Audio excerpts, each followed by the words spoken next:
नमस्कार दोस्तों, मैं हूं इंद्र मोहन शर्मा। परत दर परत व्यू चैनल में आपका स्वागत है। आज आपको बताते हैं कि विश्लेषण कार्यक्रम में मुद्दा क्या है। आज का मुद्दा है सिरसा लोकसभा क्षेत्र के चुनावी दंगल में कांग्रेस प्रत्याशी कुमारी शैलजा की हुई एंट्री। अब सवाल ये उठता है कि इस एंट्री से क्या होगा आगे चुनावी दंगल का परिदृश्य, और कुमारी शैलजा क्या कांग्रेस के सभी नेताओं को एकजुटता के साथ चुनाव प्रचार में जुटेंगी। इन सब सवालों को लेकर हम आज विश्लेषण कर रहे हैं। हालांकि कुमारी शैलजा के बारे में ये बताया गया था कि वो रविवार को सबसे पहले हिसार से सीधी डबवाली पहुंचेंगी, जहां हरियाणा के पूर्व मुख्यमंत्री भूपेंद्र सिंह हुड्डा के ओएसडी रहे कांग्रेस के वरिष्ठ नेता डॉक्टर केवी सिंह और उनके समर्थक और कांग्रेस कार्यकर्ता उनका भव्य स्वागत करेंगे।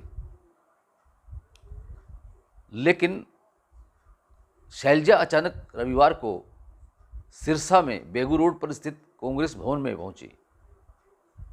अब ये अचानक रूट मैप कैसे तब्दील हो गया, कौन वो ऐसे रणनीतिकार हैं, कुमारी शैलजा के सलाहकार हैं जिन्होंने ये रूट मैप चेंज कर दिया और कांग्रेस भवन में कुमारी शैलजा को आमंत्रित कर लिया। अचानक इस आमंत्रण से कांग्रेस भवन में, जहां कांग्रेस कार्यकर्ताओं का एक बड़ा जमावड़ा जुटना चाहिए था, वो नहीं जुट पाया। क्यों? कि वहां पर किसी को सूचना अभी तक नहीं थी कि कुमारी शैलजा रविवार को कांग्रेस भवन आएंगी। लेकिन वहां पर जब पहुंची तो वहां कांग्रेस के वरिष्ठ नेता वीरभान मेहता, उनके बेटे युवा कांग्रेस नेता राजन मेहता और कांग्रेस के वरिष्ठ नेता राजकुमार शर्मा, नवीन केडिया, अमीर चावला, संतोष बेनीवाल, लादूराम पूनिया, सतपाल मेहता, संदीप नेहरा और ऐसे कई चेहरे उस मौके पर पहुंचे और कई कार्यकर्ता भी पहुंचे। लेकिन अगर यह कार्यक्रम पहले से सुनिश्चित होता तो हम ये मानते हैं कि इससे भी ज़्यादा भीड़ होती और गर्मजोशी के साथ शैलजा का स्वागत हो सकता था। लेकिन खैर, जैसे भी हैं कांग्रेस के या कुमारी शैलजा के रणनीतिकार, वो क्या रणनीति बनाते हैं, क्या वो रूट मैप बनाते हैं, लेकिन अगर इसी तरह से वो आनन फानन में कार्यक्रमों में रद्दोबदल करते रहे तो इसका खामियाजा कुमारी शैलजा को भुगतना पड़ सकता है। खैर, चलिए बात करते हैं कि कुमारी शैलजा ने कांग्रेस भवन में मीडिया से रूबरू होते हुए क्या कहा। मुख्य चुनावी मुद्दे महंगाई, बेरोजगारी के बारे में जब उनसे पूछा गया तो उन्होंने साफ तौर से कहा कि बीजेपी की सरकार, मोदी सरकार इन चुनावी मुद्दों पर पूरी तरह से गूंगी और बहरी बनी हुई है। उन्हें कोई सरोकार नहीं है बेरोजगारों से और महंगाई को कम करने के लिए। उन्हें तो सिर्फ और सिर्फ सत्ता चाहिए। सत्ता सुख भोगने के लिए वो जुमले फेंकते हैं नए नए और झूठे चुनावी वादे करते हैं। इस तरह से वो चाहते हैं कि तीसरी बार वो सत्ता में आ जाएं, केंद्र में आ जाएं। लेकिन ऐसा इस बार नहीं होगा। क्यों? कि जनता ने अब अपना मूड पूरी तरह से बदल लिया है और वो कांग्रेस और विपक्षी दलों का जो गठबंधन है INDIA, उनके घटकों के साथ है और वो पूरी तरह से आमादा है कि इस बार जो है सरकार बदलनी है केंद्र की, चाहे कुछ भी हो। खैर, ये तो आने वाला वक्त बताएगा और मतदाताओं का मतदान बताएगा। और 25 मई के बाद जब मतदान होगा और उसके बाद 4 जून को जब चुनाव परिणाम आएगा तब पता चलेगा कि कौन कितने पानी में है। चलिए बात करते हैं कुमारी शैलजा की। कुमारी शैलजा ने ये नारा दिया है कि पहले सिरसा की बारी और फिर हरियाणा की तैयारी, यानी कि वो पहले सिरसा लोकसभा सीट से चुनाव जीतना चाहती हैं। हालांकि वो इस चुनाव लड़ने के मूड में नहीं थी, लेकिन पार्टी हाईकमान ने जब बोल दिया तो चुनाव लड़ना ही पड़ रहा है। उनकी इच्छा थी कि विधानसभा का चुनाव लड़े, लेकिन नहीं, पार्टी हाईकमान ने उनको चुनाव मैदान में सिरसा लोकसभा सीट पर उतार दिया है। और दिलचस्प बात यह भी है कि इस चुनाव मैदान में कांग्रेस के 2 हरियाणा पूर्व प्रदेशाध्यक्ष आमने सामने हैं। एक तो खुद कुमारी शैलजा हैं, जो पहले हरियाणा कांग्रेस की प्रदेशाध्यक्ष भी रह चुकी हैं, और दूसरे उम्मीदवार उनके मुकाबले में हैं डॉक्टर अशोक तंवर, जो इस वक्त बीजेपी पे हैं, लेकिन पहले वो कांग्रेस में ही थे, और जब कांग्रेस में वो हरियाणा के प्रदेशाध्यक्ष भी बने।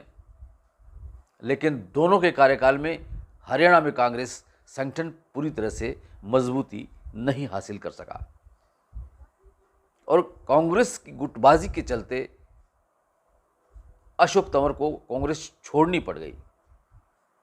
उन्होंने अपना फ्रंट बनाया, इनेलो को सपोर्ट किया, जेजेपी को सपोर्ट किया, और फिर टीएमसी में भी गए, फिर आम आदमी पार्टी में भी चले गए, और फिर उसके बाद भाजपा की शरण में आ गए। भाजपा ने उनको सिरसा लोकसभा सीट से उम्मीदवार भी बना दिया, और वो पिछले 48 दिनों से धुआंधार प्रचार में जुटे हुए हैं अशोक तंवर। क्यों कि तब तक कोई सामने उम्मीदवार ही नहीं आया था, और उस वक़्त उन्होंने ये कहा था कि उनके सामने कोई नहीं है इस चुनावी दंगल में, केवल वो अकेले पहलवान हैं, और जो भी कोई आएगा वो जमानत जब्त करवाने के लिए आएगा। खैर, उसके बाद जेजेपी ने रमेश खटक को उम्मीदवार के रूप में उतार दिया, और इनेलो ने संदीप वाल्मीकि को चुनाव मैदान में उतार दिया, और उसके बाद बहुजन समाज पार्टी ने भी लीलू राम आसाखेड़ो को चुनाव मैदान में उतार दिया, और अब कांग्रेस प्रत्याशी कुमारी शैलजा की भी एंट्री हो चुकी है। कुमारी शैलजा अब सिरसा ज़िले में पूरी तरह से धुआंधार प्रचार में जुट गई हैं। सिरसा में कुमारी शैलजा इससे पहले 2 बार सांसद चुनी जा चुकी हैं, और वो केंद्रीय मंत्री भी रह चुकी हैं। और अशोक तंवर 1 बार सांसद बन चुके हैं सिरसा से, लेकिन वो मंत्री नहीं बन पाए। खैर, अब दोनों का मुकाबला होगा।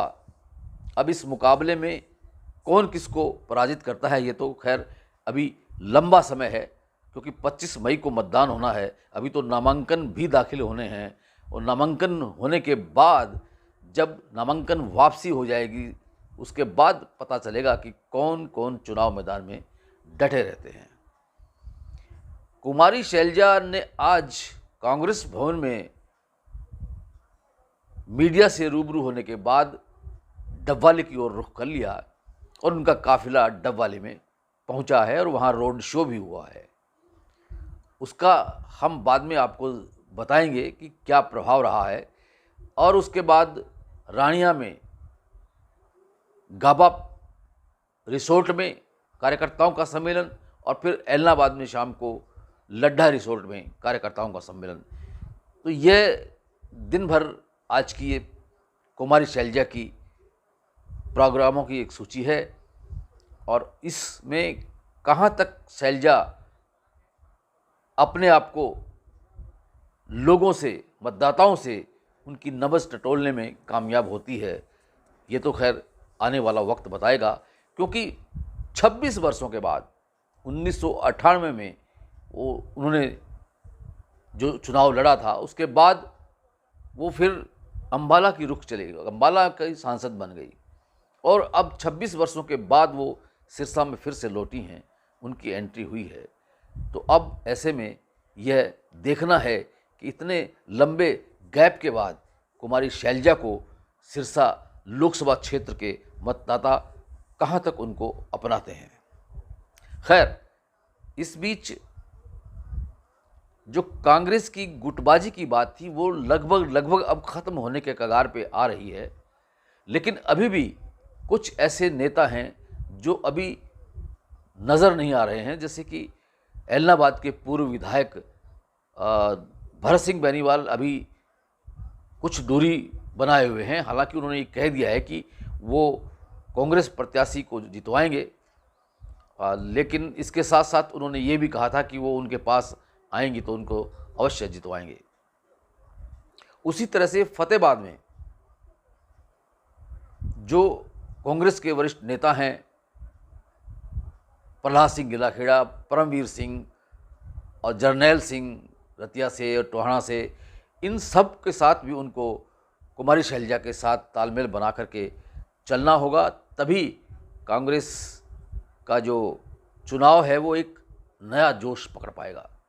खैर, अभी सिरसा ज़िले के बाद कल चूँकि सिरसा में हैं कुमारी शैलजा, पहले कालांवाली में जाएंगी जहां के विधायक कांग्रेस के शिशपाल केहरवाला उनका स्वागत करते हुए उनके कार्यकर्ताओं का सम्मेलन को संबोधित करेंगे, और फिर दोपहर बाद सिरसा के सत्यम पैलेस में कार्यकर्ताओं के सम्मेलन को कुमारी शैलजा संबोधित करेंगी, और उसके बाद उनका रोड शो शहर के प्रमुख बाज़ारों से होते हुए वापस देर शाम को कांग्रेस भवन में संपन्न होगा।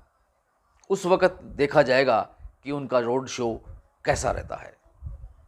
खैर, इस बीच एक और खबर जो आ रही है वो ये है कि दिल्ली के जो कांग्रेस के अध्यक्ष हैं अरविंदर सिंह लवली, उन्होंने अपने पद से इस्तीफ़ा दे दिया है। क्यों? कि उनका ये कहना है कि वो आम आदमी पार्टी के साथ जो गठबंधन किया है दिल्ली में कांग्रेस ने, तो उससे वो सहमत नहीं थे, लेकिन उनकी किसी ने सुनवाई नहीं की। इसको देखते हुए कांग्रेस और आम आदमी पार्टी के बीच में क्या फिर से टूटन होगी? वैसे भी अभी तक जो देखने में आया है कि जो कांग्रेस के जो प्रत्याशी चुनाव मैदान में जहां भी जा रहे हैं, जैसे कि हरियाणा में अभी जैसे सिरसा में कुमारी शैलजा आई हैं, वहां कांग्रेस के नेता और कार्यकर्ता तो नज़र आए, लेकिन आम आदमी पार्टी के नेता नज़र नहीं आ रहे हैं, कार्यकर्ता नज़र नहीं आ रहे हैं। जबकि हरियाणा में और दिल्ली में कांग्रेस और आम आदमी पार्टी संयुक्त रूप से चुनाव लड़ने के लिए गठबंधन बनाए हुए हैं। हरियाणा में कुरुक्षेत्र की जो लोकसभा सीट है वो आम आदमी पार्टी के खाते में गई है, जहां सुशील गुप्ता चुनाव मैदान में उतरे हुए हैं। लेकिन वहां भी ऐसी ही स्थिति है, वहां आम आदमी पार्टी के कार्यकर्ता और नेता ज़्यादा जोर लगाए हुए हैं, लेकिन कांग्रेस के नेता और कार्यकर्ता बड़ा कम संख्या में नजर आते हैं।